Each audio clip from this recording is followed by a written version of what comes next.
Alright guys, just woke up and yes, we have another patch for Star Citizen. Obviously it's still Ivocati at this moment. We are sort of getting ready for patch watch sort of thing. I imagine it's probably going to go to live at the end of the week. Not live, sorry, wider PTU towards the end of the week. So Thursday, Friday, I would say. Maybe going to wider PTU. But at the moment, this is still Ivocati. It is e-patch. So they're basically putting out a patch a day, which is pretty good. Server region is US only. Database reset, yes. Long-term persistence enabled. Purge copied enabled. Starting UEC is yes. Whatever that means. Testing focus. Physicalize cargo. Hull scraping. Salvage. Perform assault on Orison. Platform assault on Orison. Security post Kaya reactivation. Courier delivery mission updates. Sandbox prisons. Sand caves. Daymar crash site. Stanton racetrack. Grey Cat and the new rivers. In fact, the cargo refactor is the big thing they want to test in this patch apparently.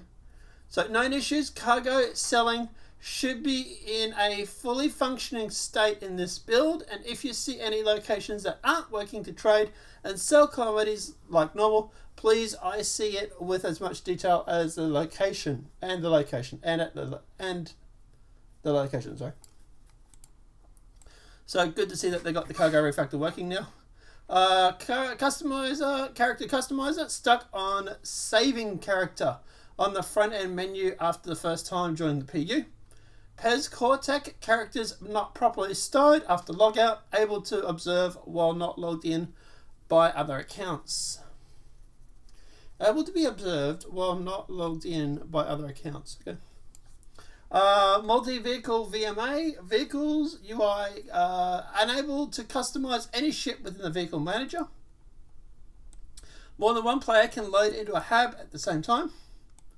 Elevators and trams are jittery during the transit of player characters. The UI HUD, vehicle HUD, is possible for the vehicle HUD to vanish for the player during flight and combat.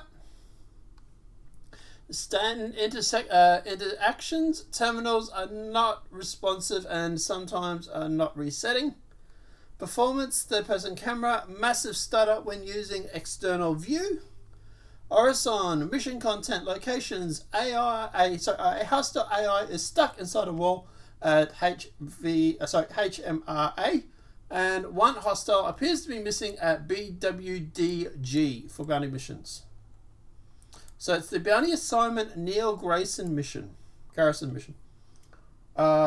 if you get that, expect to, Inventory, loot boxes. Loot boxes will disappear on approach or after opening.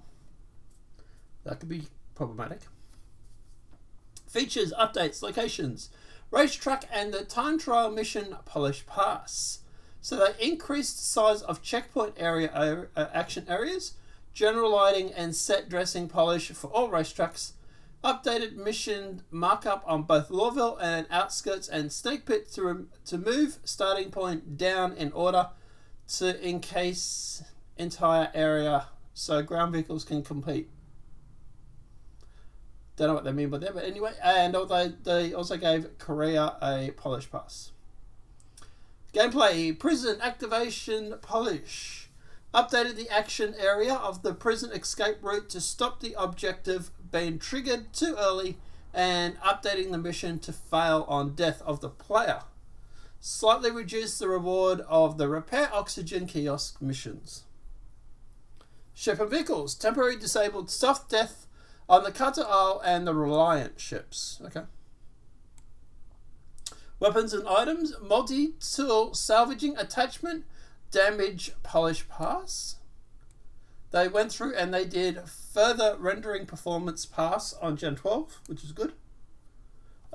Fixing bugs, bug fixing. So, there used to be a bug where the inventory infinite loaded after equipping.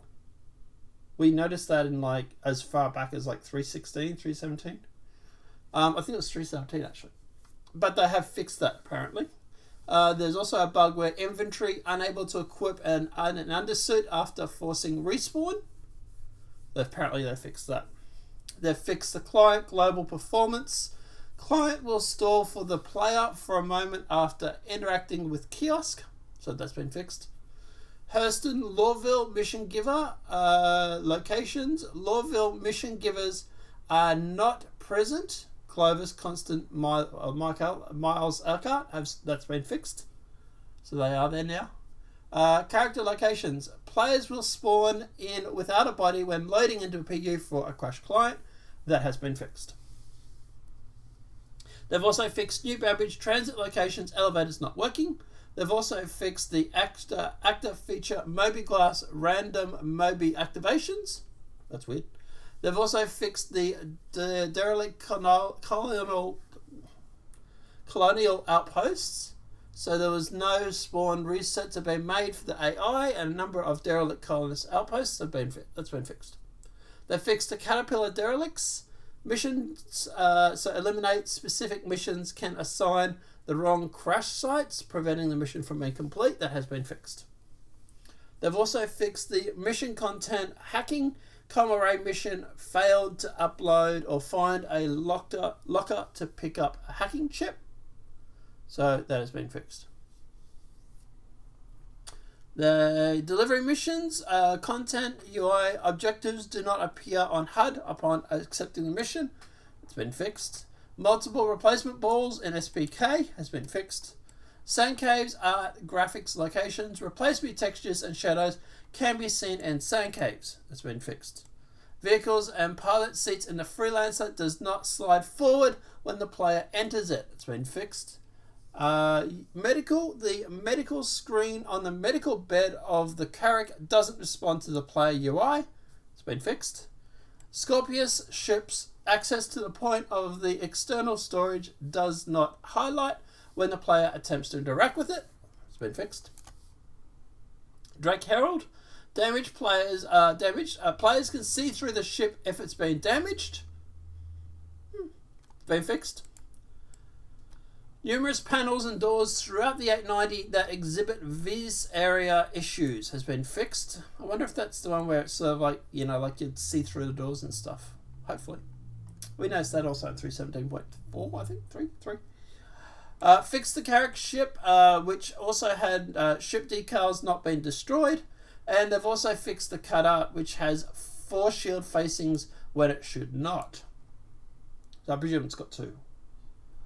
Technical, they fixed 10 client crashes, 15 server crashes, 2 arena commander crashes, and fixed 2 GPU crashes. So they have got a note down here. With the most recent update, we have new functional kiosks at all locations and numerous blocking bugs fixed, meaning cargo trading is open for business.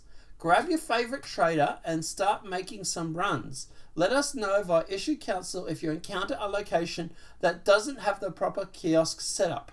Also be sure to stress test the new system. We want to know what happens when you blow up a C2 full of cargo over Lawville. Go find out. Feedback. We are ready for includes manipulating cargo drops on shield death, cargo markers on ship death. Ship death. Selling of stolen goods at no question asked terminals, kiosk UI and functionality, and general cargo manipulation and functionality. So like I said, the major thing they want to test in here is the cargo refactor. Like I said, to be honest guys, I would expect this to go to live, wider PTU at the end of this week. Or towards the end of this week. So it is Wednesday here in Australia. I would say probably my Friday or Saturday. So they might make an announcement at the Inside Star Citizen live, or at the end of Inside Star Citizen, to say that it's gone live to wider PTU. But that's when I would expect it. I would expect it, America's Thursday, Friday, Saturday sort of time. But guys, let me know what your thoughts are in that comment section below. Obviously, when it does go to wider PTU, we will be playing it. And we might even be able to start live streaming it actually. But guys, let me know what your thoughts are in that comment section below. If this video has been helpful, please smack that like button. If you're new to the channel, welcome and subscribe. And apart from that guys, I'll see you in the next demonetized video from YouTube. Have a great night and enjoy.